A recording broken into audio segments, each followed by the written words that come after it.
Salut Génération Zébrée, je m'appelle Vincent, j'ai 29 ans et je vais vous parler un peu de ce que je fais dans la vie.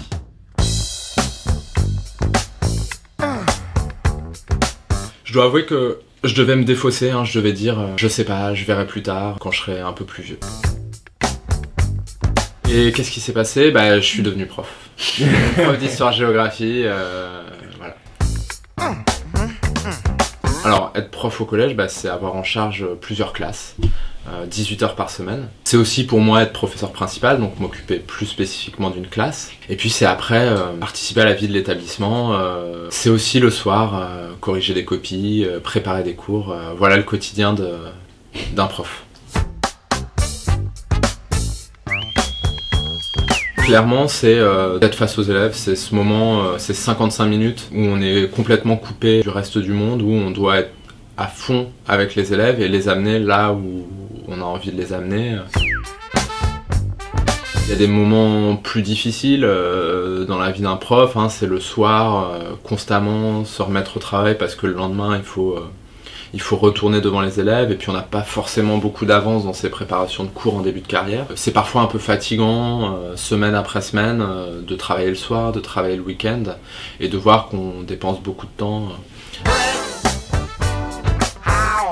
J'aime bien préparer mes cours tout seul. Après en équipe, oui forcément, je suis dans un collège difficile, donc si on travaille pas en équipe, ça fonctionne pas. Il faut se donner des pistes. Si on n'échange pas sur ça, on n'arrive pas à régler les problèmes. Après, je vais voir d'autres collègues aussi.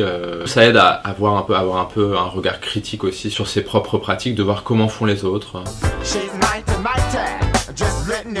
Je dirais bien, prof depuis 5 ans, j'ai un salaire qui tourne autour de 2000 € net. J'ai dû commencer à 1650, 1700. Maintenant je suis professeur principal, donc on a une rémunération régulière pour ça. Et puis comme je suis prof en réseau d'éducation prioritaire, j'ai un petit bonus qui augmente un petit peu mon salaire. Alors il y a plusieurs façons, j'ai des collègues qui ont fait d'abord d'autres métiers qui sont ensuite devenus profs.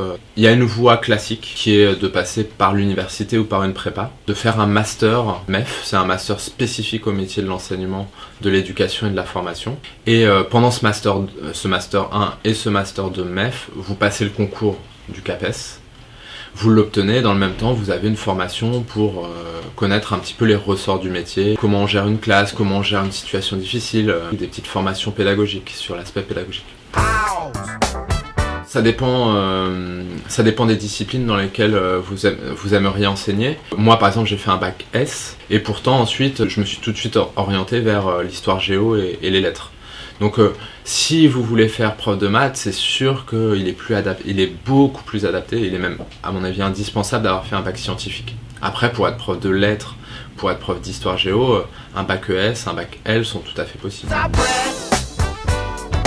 Patient, tenace, ferme quand même, parce que les élèves, il faut qu'ils aient un cadre, il faut qu'ils respectent votre autorité. Voilà, ferme, tenace, patient.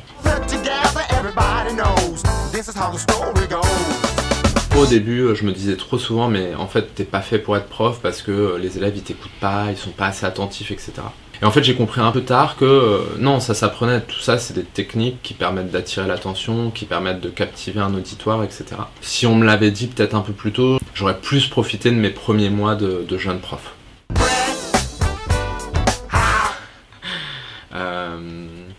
J'aimerais être écrivain. Je laisserai cours à mon imagination parce que je trouve que dans le métier de prof, comme il faut largement cadrer les élèves, ça laisse peu de place à l'improvisation. En début de carrière en tout cas.